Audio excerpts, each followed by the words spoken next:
And we are good to go. Good morning, good afternoon, good evening, wherever you are in the world. You know who I am. Belloric TV Boxing Channel is back for another live show post-fight. Now, I didn't get to see all the fights, to be fair. There was two shows on tonight. Box Nation had one show, and Matchroom had another. I think the Box Nation show started first at 7 p.m., I believe. And I tuned in and watched a guy by the name of Bad News. He was first up. And from what I saw, this guy called Bad News, I think it's a Welsh guy, McAnally was commentating on him. He looked decent fight under Gary Lockett. Shout out to Gary Lockett. But he was getting hit way too often. He was more concentrating on landing his own shots rather than protecting his own chin. It's all well and good throwing punches at a certain level and people falling over and loading up and throwing big shots. But as you move up in levels, if you're getting tagged at this level, which is, I don't know, domestic level and not even British level, you're getting tagged at, then, you know, it's going to be really bad news for that bloke because, you know, moving up, unless they address the defensive frailties, he's going to get tagged, he's going to get knocked out sooner rather than later. So, and then the other fight I watched, I was bored stiff watching it. So now I switched over to Matchroom. First fight on, as you saw, Carson Jones versus Ben Hall. Let's see who's in the room. Hi, Harry. Yeah. Show also yesterday's Bradley Skeet. Okay. Jay Shanley. Hello. Natalie Burrell. Hello. Matt Berry. Yep. Marky B. Great to see you in the room. Good to see you all in the room. And Harry Smith. Right. Oh, hold on. I'll have to come back to her afterwards. Oh, Chantel Cameron sending me a message. I'll come back to her afterwards. Okay. So where were we? Yep. Carson Jones versus Ben Hall. Listen, before they even got in the ring, this fight, in my eyes, was a mismatch. Ben Hall, what, 9-0, 7-0, 8-0, how many? He only had a handful of fights, and he wasn't a knockout artist.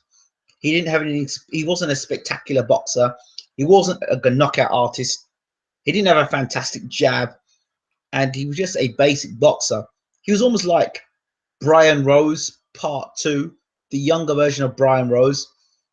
And I know people say, well, before the fight, his hand was injured and all the rest of it coming into it, but there was no way. There was no. Ben Hall didn't have a cat's hell chance of beating Carson Jones for a number of reasons. Carson Jones had rededicated himself to had rededicated himself into boxing. Abel Sanchez had said that Carson Jones was getting rededicated to the sport of boxing, and Carson Jones promised, look, I started slow in the past. I said to Carson, listen, that fight you had against Rose, the second fight, what happened to you? You know, why you started so slow in your fights? He said, well, I've learnt my lesson. I'm not going to start slow in fights. So from now on, I'm going to get out there and I'm going to start fast. And he started relatively fast against Ben Hall, unfortunately. And from the first round, as soon as he started landing body shots, Ben Hall didn't like it. And Carson Jones did get caught with some good shots, but then Ben Hall's not a puncher. So we don't know, you know, but Carson Jones took the shots, took his time, walked his man down, backed into the ropes, started whacking the body, coming upstairs. Ben Hall, to his credit, did show them fighting hard, trying to get back into the fight. But really it was, I mean, I think it was the end of round 4. He took a shellacking in the corner, went back to the corner, and I think his trainer, Sims, was trying to G him up and trying to get him back into the fight. The promoter, Eddie Hearn, was trying to stop the fight there and then. But he went back out and had another round Ben Hall. But you've got a damaged hand. You're not a puncher. You haven't got a fantastic jab. You don't have great boxing ability. And you were up against it before the fight even begun. Now you've got these injuries. You're still fighting. So fair enough. Fight goes on. And the thing is, I think the injury was a blessing, because if Ben Hall hadn't got injured, had that injury to his shoulder or to his hand, that fight would have gone on into later rounds, and he would sustain serious damage then, because he was slowing down tremendously because of them body shots from Carson Jones. He was slowing down, and then when he was slowing down, he was fighting at Carson Jones's pace, and then Carson Jones was just, at one point, Carson Jones was just winging punches in. He had time to stop, look at Ben Hall, and then bring his hand back and throw punches and literally load up with shots. That's dangerous. So I'm glad the fight was stopped. Ben Hall can come and fight another day, but it just goes to show that you have a record fighting a certain level. If boxing is about levels, and it goes to show again about levels. As for Carson Jones, this was a motivated Carson Jones, because he said to me in the interview, and you can listen to it afterwards on the channel. Carson Jones said quite clearly, he said, listen, I win this fight, I get a fight offered to me back in the UK once again against a welterweight. Now, think this out. Think about something like Carson Jones versus Sam Eggington. I know you laugh at that. Somebody mentioned it early on, but Carson Jones versus Sam Eggington, it's not a bad fight, especially when the media are now calling him the British Margarito. Well, they said it. I didn't say that. Don't quote me on that. But him versus Carson Jones, a good fight, because Eggington's not going to take a step back. Carson Jones ain't going to take a step back. And probably Carson Jones is a better welterweight than he's a light middle. So it's a good fight for Eggington, a very good fight for Eggington, and a good fight for Carson Jones. Whether Carson Jones comes back to give Ben Hall a rematch, I don't know. But yeah, congratulations to Carson Jones. He stuck to his task. Okay.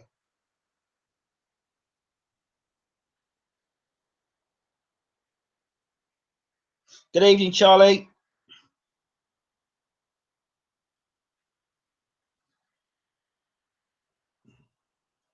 Good afternoon or good evening, Leon Jones. Okay, let's move on. So congratulations to Carson Jones. We'll catch up with him at some point. Let's move on to the next topic, which is the darling of Ireland, Katie Taylor. How can I be in Ireland and not talk about Katie Taylor?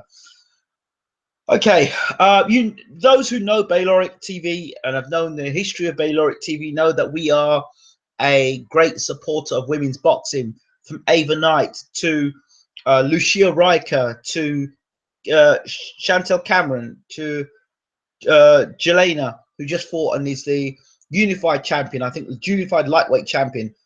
Heather Hardy. God, so many women in boxing that we've interviewed or been a part of, or we've interviewed or had features on. Emily Pandalakis, Raging Babe, who's very active on Twitter and doing her thing. So shout out to Raging Babe too. Katie Taylor turning pro, great. I think it's good that Katie Taylor's turning pro. Good performance.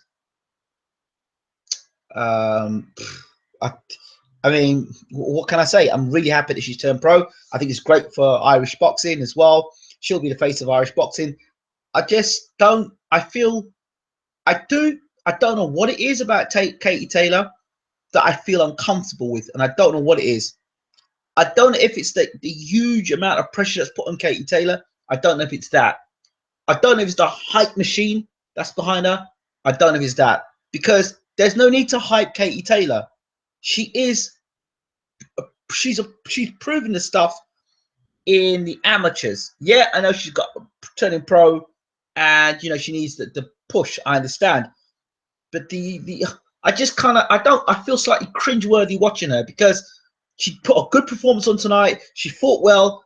Just don't need to listen to all the hype. We know she's a damn good fighter. We know that. You've got Katie Taylor. You've got Clarissa Shields. You've got Nicola Adams, who's might turn pro. So really, congratulations to Katie Taylor. Love the way that when she went to the body, she doubled up with left hooks to the body. Really broke the girl down. Nice fight, good hand speed, confident. able to put her hands down by the side and show some things. It's good. I enjoyed that. I enjoyed watching it. I know there are people on here that probably don't like women's boxing. I'm not a fan of women's boxing, but no, for me, shout out to the women. If they go out there and put on a good performance, look, there's some lousy men's boxing. I mean, I watched some boxing tonight, yeah, that my eyes, look at my eyes, I got bags under my eyes watching some of the boxing tonight. And some of the men just boring boxing. But Katie Taylor was good. I mean, it was good to see the passion and fire firing through her. And my only concern about, I think what my concern about Katie Taylor is that she kind of went off the boil. But I think she went off the boil because of things that happened in her personal life with her dad and stuff. So I hope she's overcome that, and that if she turns pro now, that kind of all that stuff that happened to her in the amateur ranks can like brush away, and she can really just focus on the pro game without any other sort of interruptions, because that really affected her game a lot. So that's my slight concern about Katie Taylor. And of course, she's a little older as well. But it sounds like they're going to fast track her. Again, slight concern. Next year, talking about world titles. I know, you know, it works with Lomachenko, and that's great. I would like to see her really do, you know, really learn the pro game really well to stick her in a world championship next year. Or maybe the opposition isn't great to stick in a world title next year. Or maybe that's just promoter talk. I don't know. Congratulations, Kate Taylor. Great to see you. Great addition to the pro game. I'd like to see Katie Taylor have a smile in the face when she's talking and really seem passionate about. She's very passionate in the ring, but she seems a bit monotone in her talk. I like to see her more passionate. If she's going to be the face of boxing and in the pro game, I think that she needs to be a bit more happy and smiling a bit more. But hey, that could be just because of nerves for the first fight and all the rest of it. So we'll see how Katie Taylor does in the next fight. Good to see you on December the 10th. So congratulations, Katie Taylor. Well done, and shout out to Ireland. How can I not shout out to Ireland? I'm in Ireland at the moment. So shout out to Ireland. You've done the Irish proud, Katie. Well done. So yeah, absolutely, she deserves the coverage.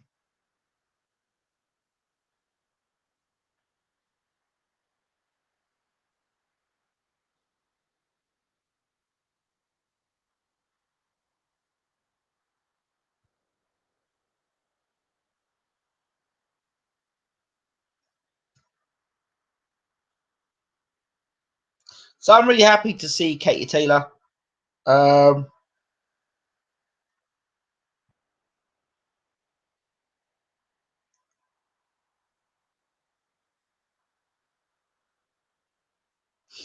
Ingram, that post you put up this morning with your new microphone is very telling, hinting at your future moves. Indeed, indeed, indeed, indeed, indeed. I want to see a female heavyweight. Yeah, there's a couple of female heavyweights out there, some lethal heavyweights, female heavyweights. So, yeah. I tell you what hurts women's boxing. I tell you what really hurts women's boxing. You've got the undisputed welterweight champion of the world, Cecilia Brækhus. Okay, she's the undisputed champion. Getting hardly anybody knows about her. Undisputed champion. You know that girl, that woman, beautiful woman, great boxing skills, fantastic talent, unbeaten. Hardly anybody knows about her. So I really would like to see something like Cecilia Brækhus being, whoever is managing her, promoting her, needs to get her out there talking more. I don't know, it's because she doesn't speak English very well, but she does. Because I remember she was calling out Holly Holm, and Holly Holm scuttled into the MMA or UFC. But yeah, I'd like to see more of her. What's the pay like in women's pro boxing? I've got no idea. Oh, Taylor versus Angela. I think Angela would love a fight like that, but in the right time, of course, not now. Yeah, shout out to Anthony Yard. He's from East London, so shout out to Anthony. So moving on from Carson Jones, Katie Taylor. The next thing to talk about is Martin Ward in his fight. Again, another fighter who doesn't mind throwing punches. I was watching Martin Ward for a minute and looked at his trunks. I think, hey, I know a fighter who wears those trunks. It clicked with me. Billy Joe Saunders. So I'm watching Martin Ward and watching him put his punches together, watching him nicely put his punches together, doing what he's doing, and then switches off, gets caught, gets tagged, gets dropped, gets up, and he's in a bit of a fight. Again, another one of these fighters that doesn't mind throwing his punches and throwing out his shots, but very not aware of punches coming back, defensive vulnerabilities. These guys, when they're getting hit like this, I don't know what happens. I don't know who their trainers are or what their trainers do, but do they go back and study tape? Because you see these fighters, they get hit with a right hand, you know, round after round after round after round, and the opponent they're fighting doesn't punch very hard, and then they do it against a guy who really can bang and get knocked out. So what are these trainers actually getting them to sit down and watch their tapes after fights? Are they making the adjustments? Because to me, it just seems tonight I saw two guys tonight that were just defensively irresponsible, which I mean by throwing a whole load of punches but not considering what will come back at you. And there are levels to this sport, and you may get away with it at British level. You might even get away with it European level. But when you're moving in world top 10, top 5, you know, and you got a world title, a genuine world title, you know, you're gonna be left in a position. You're gonna get yourself knocked out because people are gonna catch you. So yeah, I think so that was Martin Ward's fight. Congratulations to Martin Ward, by the way. Won his fight, came through a tough examination. My suggestion to Martin Ward from now on is after that fight is to consider his defensive lapses and his concentration, and to think to himself, well, at any point in time, a big punch will get you out of there. So you need to be really looking at defense and tighten up there. Moving on, Ohara Davies. Now, if you listen to the talk through during this week, Ohara Davies is going to get beat. Scarpa's a very good fighter. Is Ohara Davies the business? Is he really this? Is he really that? He might be hype. He talks too much. Now, first and foremost, I am so mad and so upset once again with the shocking commentary from Sky Sports. Darren Barker and what's his name? What's his name? Oh, Spencer Oliver. Terrible commentary. Now, first and foremost, Spencer Oliver and Darren Barker are both guys who are not exactly guys you would want to go to teach you about personality.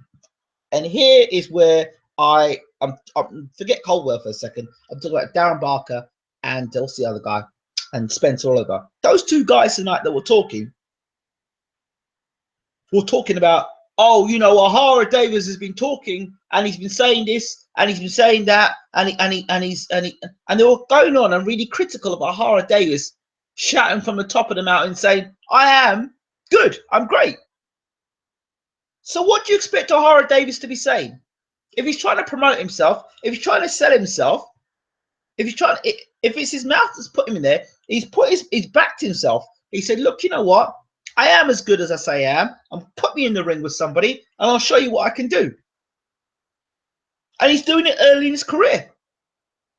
So for the Sky commentary team to slate a guy that had never gone 12 rounds, he'd never fought remotely anywhere near that class of opponent, and and a lot of people expect him to get beat. It's very harsh for Sky commentary to say, oh, well, I've seen Ohara Davies and I've seen him do better than this. Where have you seen him do better than this? If this was a step-up fight, where have you seen him do better than this? And down to me, well, I saw it in sparring. Because if you're going to say you saw it in sparring, then hold on a second. Aren't you the same person that's going to turn around and tell me, oh, sparring doesn't matter? So, garbage. I was so happy for Ohara Davies because he proved a lot of people wrong. He wins the WBC silver title. And it's funny, did they interview him? Did they interview him? I didn't see any interview after, maybe I missed it. So I was gutted. Gutted. But I am so glad he won the fight. So glad he won the fight because he shut a lot of people up. I'm really happy he did. So, and of course, there's a conflict of interest. How can you have your mates? How can you have you're fighting and your mates commentating? How can that be non-biased commentary? You can't be. So I don't know how that works. It's certainly a conflict of interest and very unprofessional. But hey, you know, people will say what they've got to say. And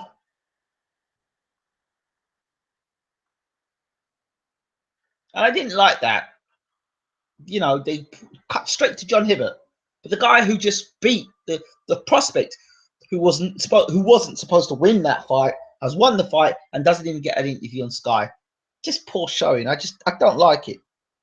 So yeah, I'm not happy about that. It is.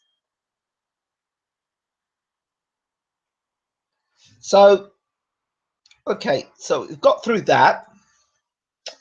What else? I didn't watch any other fights. I suppose Flanagan retained his title. So I can't talk about anything else. I haven't seen anything else. But what I can talk about are some points. The confirmed fight. I'm going to talk about the boxing gods for a minute. I'll spend about 5 to 10 minutes talking about the boxing gods. And it's funny.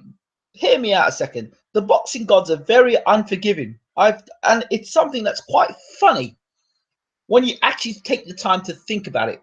Do you remember David Haye when he ran up the escalators to chase Vladimir Klitschko? Do you remember that? When he ran up the escalators. Oh, Vladimir, when are you going to fight somebody decent? When are you going to fight somebody decent? Get rid of those two bums and then face me. Get rid of those two bums and then face me. Yeah, because I'm the main fight the real main man. Remember when David did all that and he ran up them escalators and he did all that stuff? Wow. Sport 4 to 2016. You have a man by the name of Shannon Briggs calling out David Haye and saying, David, let's go, champ. David, come on, David. Come on, let's fight, David. This guy's chasing David everywhere for a fight. Shannon Briggs. Everywhere David is, Shannon's there. What happens? Does David take the fight? Oh, no, he doesn't. Lucas Brown steps in. So Lucas Brown now supposedly has got done for drugs yet again. PEDs. I try to contact his manager, no reply. Try to contact Lucas, no reply. So I'm not chasing anybody for interviews, but I've had no reply. So God knows what's happening. It might be a legal thing that's going on. But I think, hold on. I know that you're going to say the Shannon Briggs. I think I've got some people here saying Shannon Briggs hasn't fought. What's what he said here? It's funny because them two bums Haye was on about are two guys who are better than anybody who's fought a heavyweight. LOL. Exactly. So back to my point. So now David Haye was in a position to fight Shannon Briggs. He opted out of that to fight Tony Bellew. Okay, so let's break this down a second. David Haye, if you notice all my videos, he hasn't had a decent fight since 2012 against Chisora. He's wasted 2012, 13, 14, 15, 16. 16 is wasted because he fought two guys that he weren't even good enough to be sparring partners. Now we're going into 2017. So he's going to waste half of 2017 fighting Tony Bellew. So he's training to fight Tony Bellew. Let's get something categorically clear. That fight shouldn't go 2 rounds. Shouldn't go 2 rounds. And I'll explain why it shouldn't go 2 rounds. It's amazing. David Haye fights two guys that are not even worthy to be even sparring partners, yet Sky's got him on pay-per-view. Okay, anyway, fair enough. And it's interesting. Once again, David's now with a guy who's actually a friend of his. A friend that once said a long time ago, don't compare me to David Haye. Me and David Haye are not even in the same league. But anyway, I'm sure he said that years ago. Anyway, so now, how David maneuvered himself into fighting on Sky, I don't know. What I do know is that Bellew has got BJ Flores problems. And I'll explain. BJ Flores was catching with the right hand all night long. All night long. That right hand over the top. Right hand, no adjustment. Right hand, no adjustment. Right hand, no adjustment. And guess what? David Haye will hit him with one right hand. If you think that Stevenson hit him with a right hand that shook him to his boots, you wait until David catches him with a right hand. If David Haye doesn't even have to, if he's even half as good, and Tony Bellew moving up to heavyweight, he's not going to be fast on his feet. He's not defensively cute. And he's going to get nailed by David. As soon as David gets nailed with the right hand, as soon as David nails Bellew with the right hand, boom, fight's over. That's it. This fight could probably not even make 2 rounds, 2-3 rounds max. So I don't know. Briggs is 44 years old. Why should he be fighting all the best fighters in the world? You tell me why. But none of the best fighters want to fight him. Lucas found a way out of the way. David Haye's found a way out of the way. If Shannon Briggs is so bad, like everyone's claiming, and he's 44 years old, and he's a bum, and he's this and that, why doesn't anybody want to fight him? I'll tell you why nobody wants to fight him. Because they damn well know that if they get nailed by Shannon Briggs, their career is over. Done. If Haye was to get knocked out by Briggs, where would his career be? If Deontay Wilder were to get nailed by Briggs and get knocked out, where would his career be? If Lucas Brown were to get nailed and knocked out by Shannon Briggs, where would his career be? All these guys, even when I spoke to Lucas Brown's manager, I said, does the fight between Foreman and Mora come to mind? Mora didn't take a great shot, and I don't think Lucas is going to take a great shot. And I think that if Briggs catches Lucas, it's over. So, I don't know. But it's amazing how David Haye was running up the escalators to chase Vladimir Klitschko, and now he's running all the way away to fight a guy. And okay, David Haye knocks out Bellew at heavyweight. So he knocks out a guy who's not proven at heavyweight, who's not a bona fide heavyweight.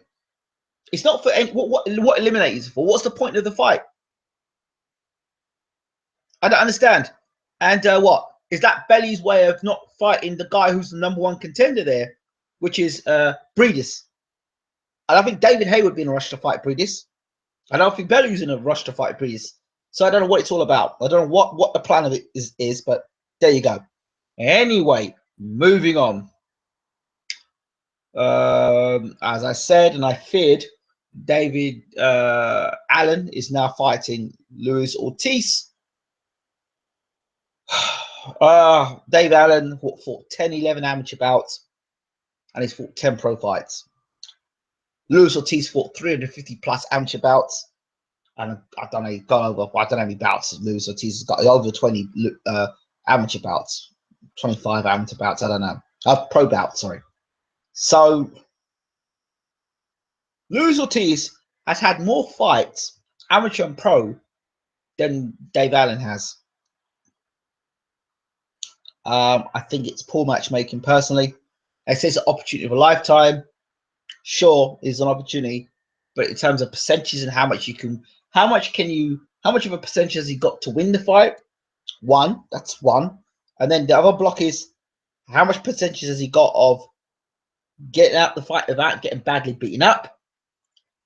And the other percentage is how much percentage has he got of being able to continue his boxing career and not let that fight break him. It's all right having a great chin, that's fine.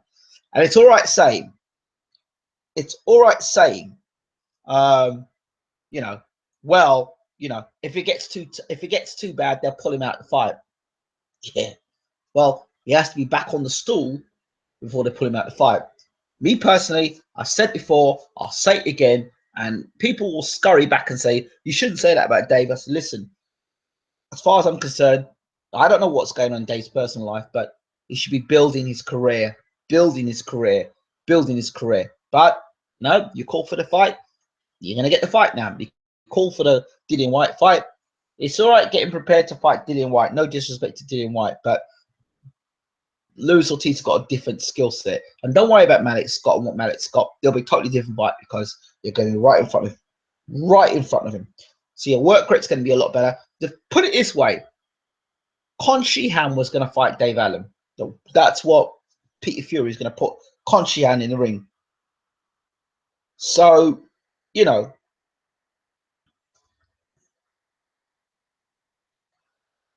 I wish I would. Two things I wish. I wish Dave Allen, all the very best in this fight.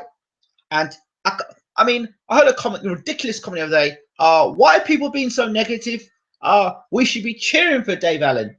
Well, no, because I don't support the fight. You know, I wish him all the best, but I don't support the fight. I can't sit there and say, yeah, I'll support the fight. I'll be cheering for Dave. No, winning every minute of the fight. I didn't want to hear. Probably don't even sit down and watch the fight because that's somebody who I have a hell of a lot of respect for. I like a real likable guy, but I'm sorry, I can't support the fight. I can't support the decision. It'll be interesting to see who's going to be in the corner of Dave Allen and who's going to be his trainer coming to this fight. Will Dominic Ingle be in his corner? Will Dominic Ingle have anything to do with the fight? You know, what do these trainers think? Why would they be in his corner? Why would they support the fight? Don't know. But it'll just be interesting. Very interesting. And there are people saying, yeah, it's a good fight for Allen. They're not getting hit on the chin. So it's all well and good, all these people push you into fights. And then when the bell rings, it's never all together.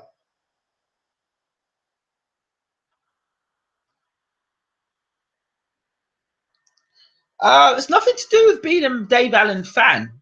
And you've got to be able to separate your personal feelings from a professional standpoint, or from a non-biased standpoint. I could be saying, yeah, Dave's great. Dave's gonna go out there and he's gonna destroy or lose Ortiz. Well, I don't agree with. I didn't even, to be honest, I didn't even agree with the Dillian White fight. If you heard me out right, I didn't agree with the Dillian White fight. If you listen to me carefully, I didn't agree with Dillian White fighting Anthony Joshua. I didn't agree with the fight with Dave Allen fighting Dillian White. I didn't agree with two fights. And I don't agree with Dave Allen fighting Luis Ortiz. He's a young man, he's 24 years old, but yet already it looks like they're going to take him down the journeyman route. It's just not right. So it's got nothing to do with I don't like Dave or I've fallen out with Dave. Nothing to do with that. It's just I don't personally think it's a good move. I really don't. I don't think any manager can see the benefit of this fight. So,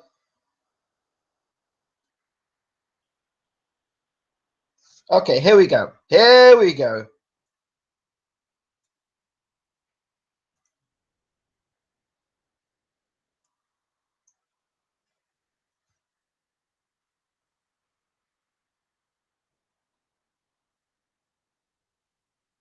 Let's hear what people are saying in the room. Never mind what I'm saying.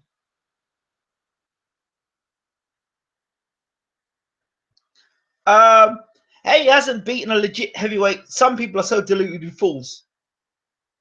Fool's calls. Mr. Mr. Ponell says, feeding Allen to the Lions.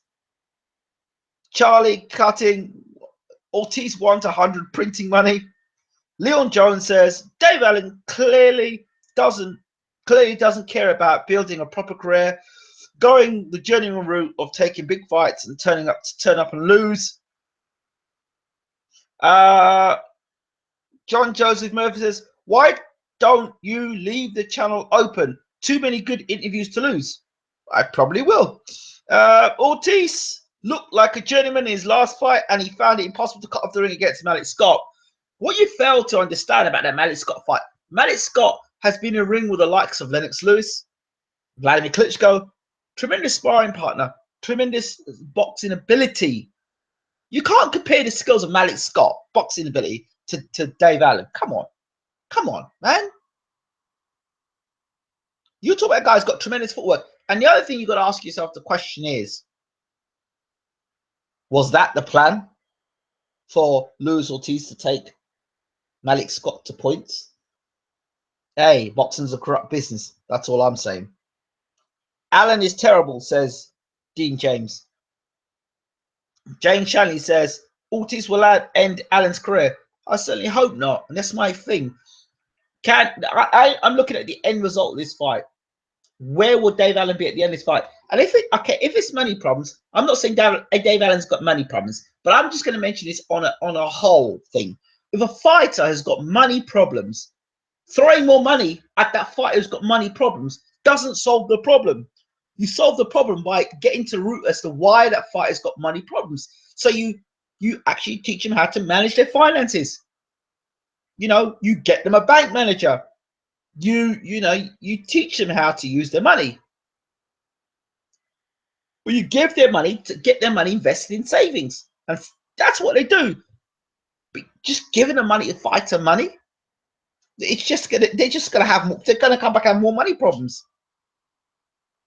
So anyway, I'm not suggesting Dave Allen's got money problems, but what I'm suggesting is that the whole point of fighters taking risks and stuff like that, sometimes it's due to money. I'm not saying he has.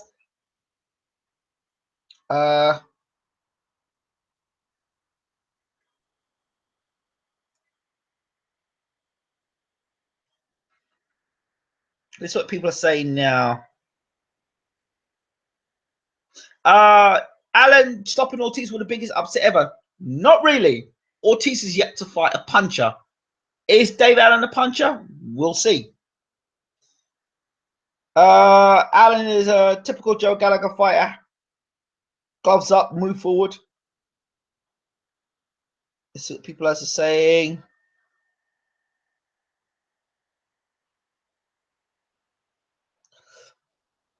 Harry Smith says, don't have to be on the stool to stop fights. There's a thing called throwing the towel when Allen taking too many shots. Well, yeah, that's if he's standing. Allen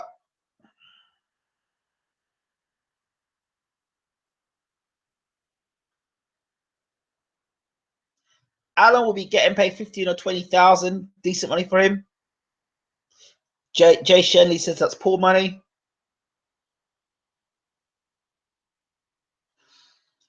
Charlie Cutton says everyone stops a fictional character, to be honest.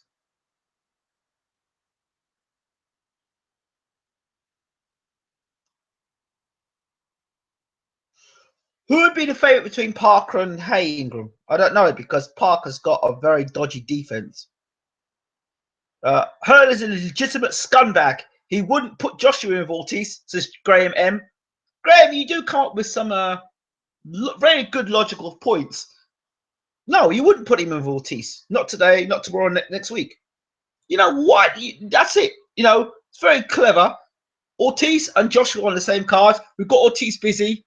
He's fighting Dave Allen. Oh, we make sure that Joshua's got a fight with Molina, and then we just move Ortiz the other way, but giving him Dave Allen. So one of the best promoters in the world. His first fight with one of the best heavyweights in the world, promoting him. His first fight is against Malik Scott. Well, that's great. And his second fight is with Dave Allen. That's a showcase, isn't it? And of course, what do I know? What the hell do I know?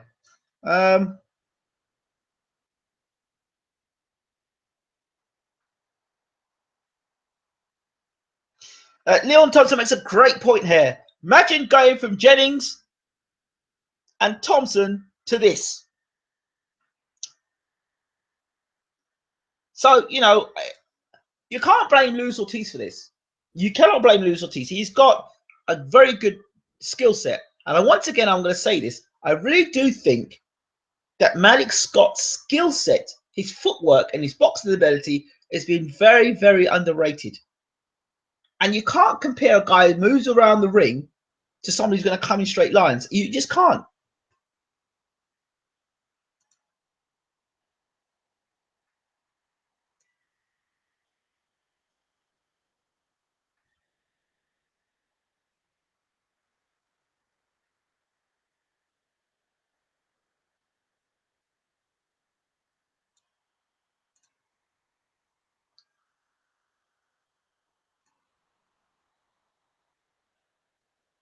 Okay, so what are people saying?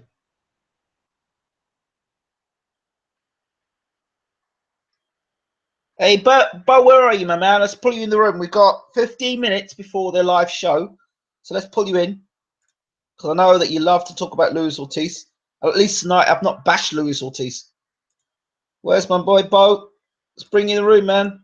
We haven't got many more of these shows left, so let's make the most of it. The show, it's gonna bring you in the room now, Bo.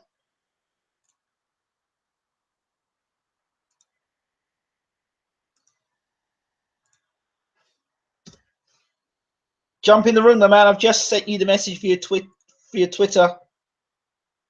I've DM'd you DM'd you it, so you can jump in, and I'll send you it via Skype as well to jump in the room. Right.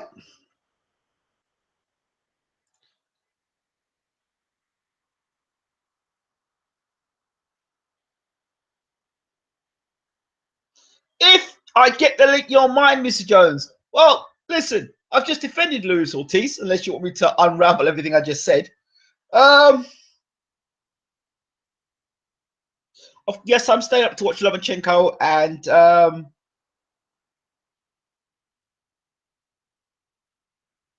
am staying up to watch Lomachenko and Walters. Interesting fight. Does the key question in this fight is, does Lomachenko's skill nullify? I'm hearing something. I'm hearing something. What's going on, man? I'm good. How you doing? I'm good, man. I'm good, man. I'm good, man. What about you?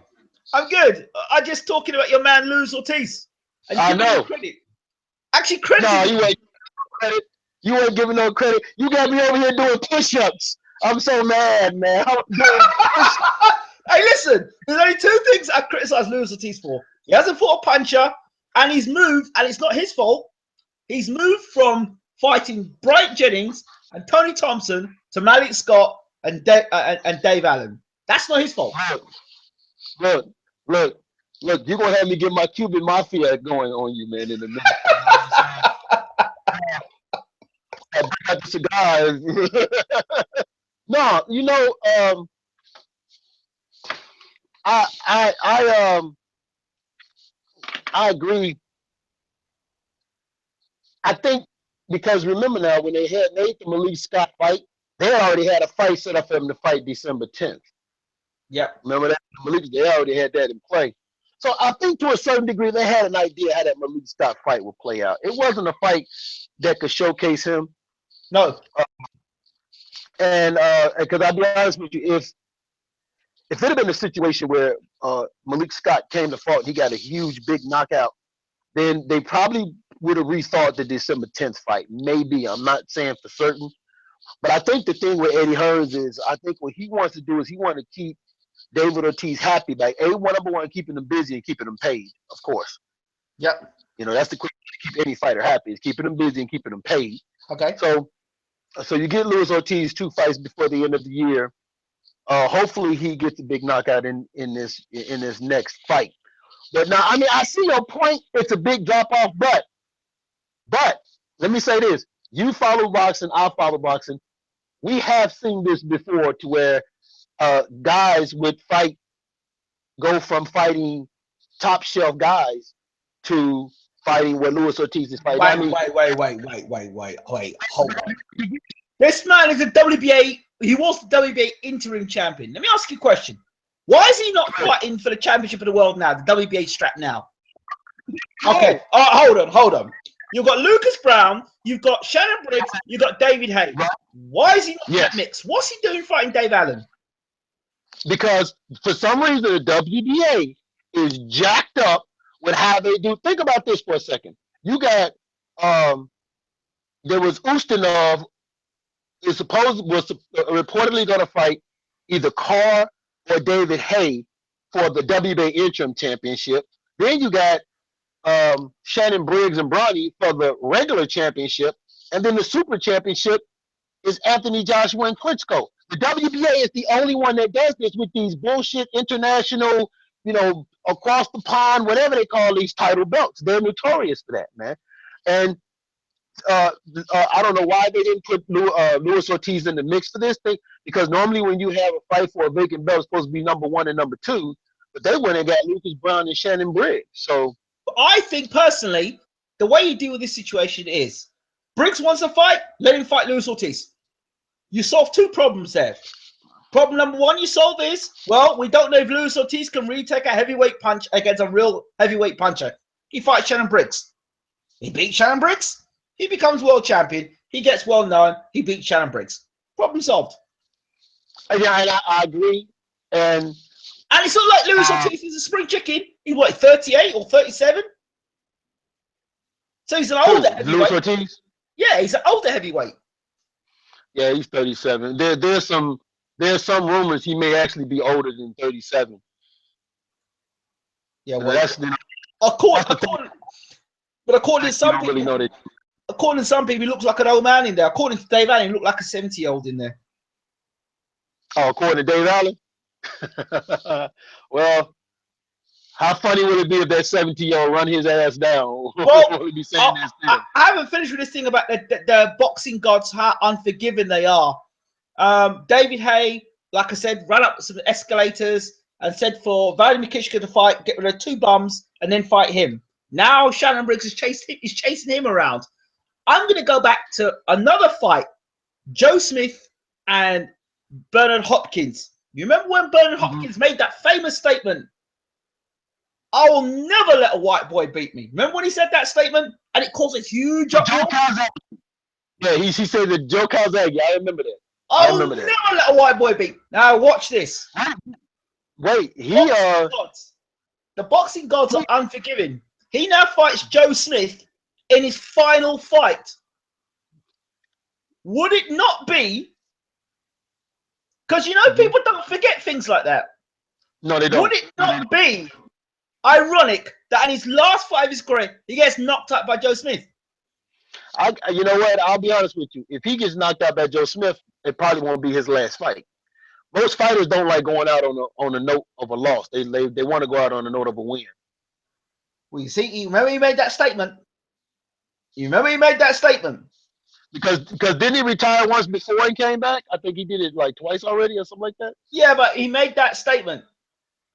He made that statement to Joe Calzaghe. I'll never lose. And Kovalev didn't finish the job off.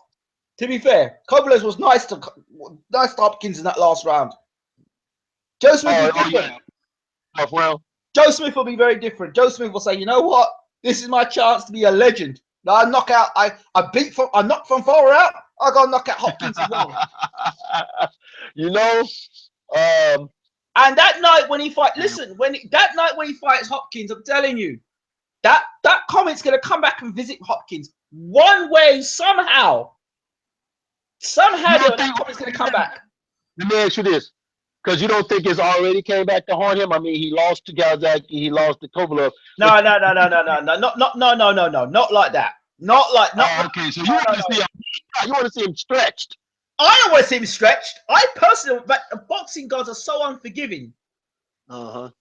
That's true. But now, why that opponent? Why Joe Smith? For anybody, why Joe Smith? I think he fought Joe Smith for a multitude of reasons. I think one reason was Joe Smith was coming off of a win. I think he beat Fafada, and Fafada had some kind of WBC. NABF. Fafada has some kind of WBC belt, if I'm not mistaken. Yeah. Okay, so he's Fafada. Fafada's young. Yeah. He's not as experienced, not as seasoned. So Bernard probably thinks, okay, even though this guy can punch, he doesn't have the season or the experience, so maybe I got a shot here. Who can he fight? Cleverly? He can't fight Bramer, but Cleverly. He's not very high on Adonis Stevens, although I think he would fight Adonis. But he's not very high on Adonis Stevens, And before Adonis Stevens fights anybody, he got to ask his Uncle Al, can he fight somebody? And that's what Andre Ward said. So, he's not going to fight Adonis Stevens. So for his last fight, I understand, like, you can't really knock the Joe Smith fight though, because Joe Smith, we saw him how he brutally knocked out from Fada, That's what and I'm it saying. concerns. Yeah, it raised That's concerns. what I'm saying. That's what I said. That comment could come back 360 and you know, so you need to be careful, Yeah, Mr. Hopkins, because there'll be people who yeah. want that to happen. I just talked earlier on about Bellew and Bellew and Hay, the non-event that is. Ooh, did you catch the show earlier? I was talking to I Angela. was in. I did leave some comments on the show. Uh, Okay, he can't adjust. Bellew can't adjust. He's going to get clipped with that right hand and get knocked out. And if that fight goes 2 rounds, it goes a long time. okay. You're gonna have to show me how to do it where I can read the comments, man. I still gotta learn that, but we'll talk about it. But I said something in the show, then I'm gonna say it now. Hey to Charlie and everybody in the room. What's up, guys?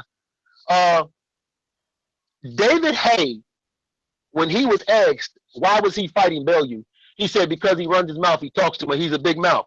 And I immediately tweeted, I said, well then how come you didn't fight Shannon Briggs? Because he been, Shannon Briggs been fighting your butt a lot longer than Tony Bellew.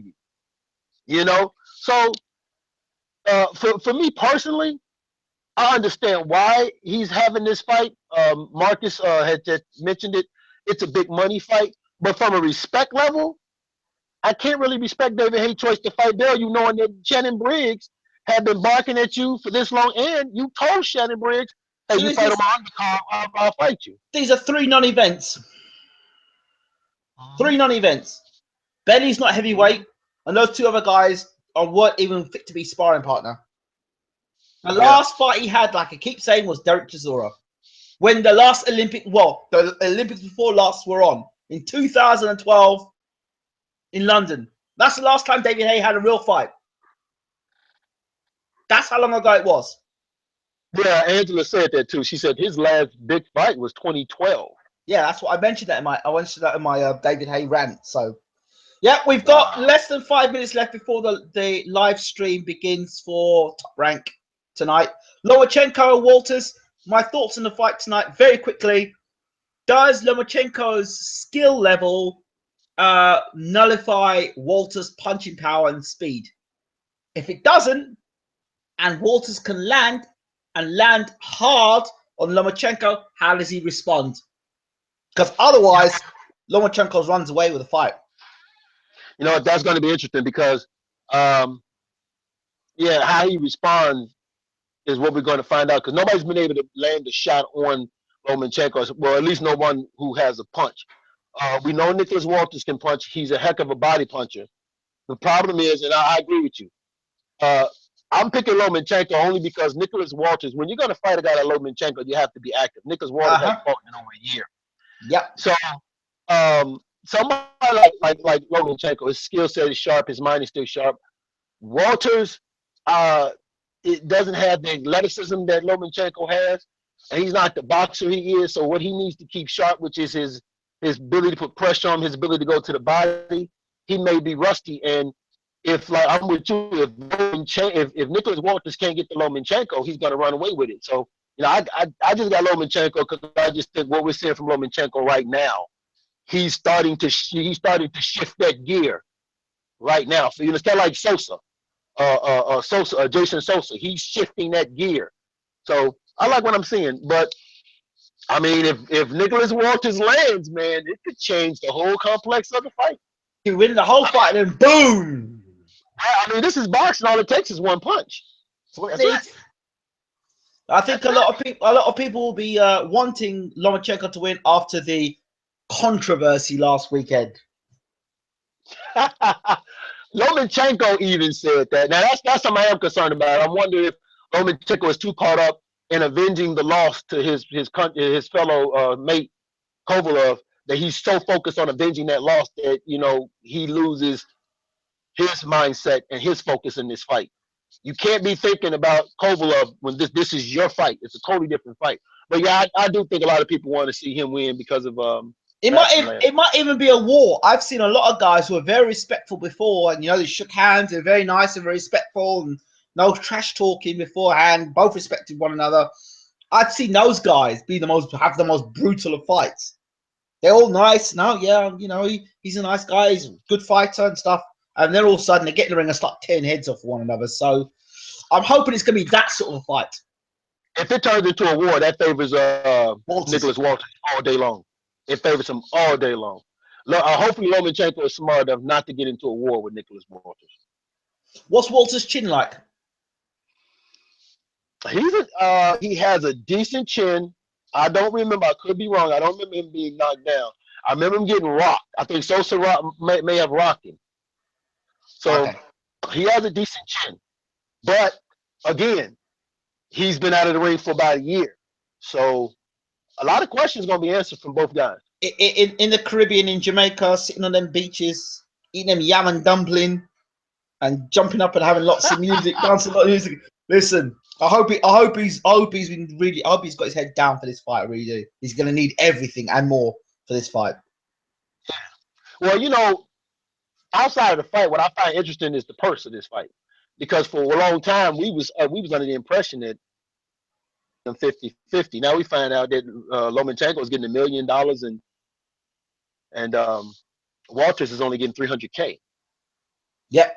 Really? So yeah, he's only getting $300K. So I said this before. I think this is punishment to Walters for a number one, fighting to leave Top Rank and not taking the offer that they offered him the first time. Okay. All right. We're going to end here because is there anything you want to say quickly before we've got 30 seconds. Watch us on The Movement tomorrow. The Movement Podcast, 724-444-7444. And be on the lookout for the final farewell, big time farewell to our man Ingram Jones that brought us great years of commentary and special reports. Fantastic. That sounds good stuff. So, Bo, I don't know if you'll be back later on for the Lomachenko Walters thing. Yeah. Just send me the link or let me know what time. I'm watching that fight right now. Okay, well, I'll be back for that. So hopefully I won't have any fights boring me to death between now and 4 a.m. Did you watch the Flanagan fight? No, I didn't watch Flanagan. I watched the other fight. I watched Carson Jones do the business. I saw that one. Oh my God, was that a good fight? Body shots. Oh my God. Body shots. God, oh my! I couldn't believe what I was watching. Carson Jones still has it. Yeah, that guy had less than 10. I think he had less than 10 fights. That guy. Yeah, with them body shots. My goodness, it was a good fight, man. Flanagan won. The thing was, Carson Jones was motivated. He was offered the opportunity. I think he's been offered the opportunity to fight a welterweight in a big money fight. So he had it dangled for him. So. Oh, okay. What do you think of Katie Taylor's debut knockout? He won. She won. I'm all for women's boxing. I'm all for women's boxing, but the stoppage was a bit. You know, she threw a few punches and then the referee just came in and stopped it. You know, I just. You're a hard man to please, Mr. Jones. I love women's boxing, and I don't want the hype to stop by Katie Taylor. I just wanted to go on about a business. They're really talking about world title next year. Next year, world title. Next year's what? It's only a couple of weeks we're into next year, or a month from next year. So what you want to do? What in her 5th fight, she's gonna get a world title shot? Oh, come on, man. She's also fighting December 10th, also. Yeah, she is. So I don't know where to go with this world title stuff, but anyway, it's up to them. Congratulations to Katie Taylor once again, and Ahara Davies. Oh, okay. Yeah, that's right. That's right. I watched all of them, man. I sit here at this laptop all day long watching fights. All right, we'll catch you at like 5:30, 6 o'clock in the morning, which will be about maybe midnight your time. Oh yeah, for sure. I'll be up. Enjoy the boxing. All right, man. See you soon. See you later, guys.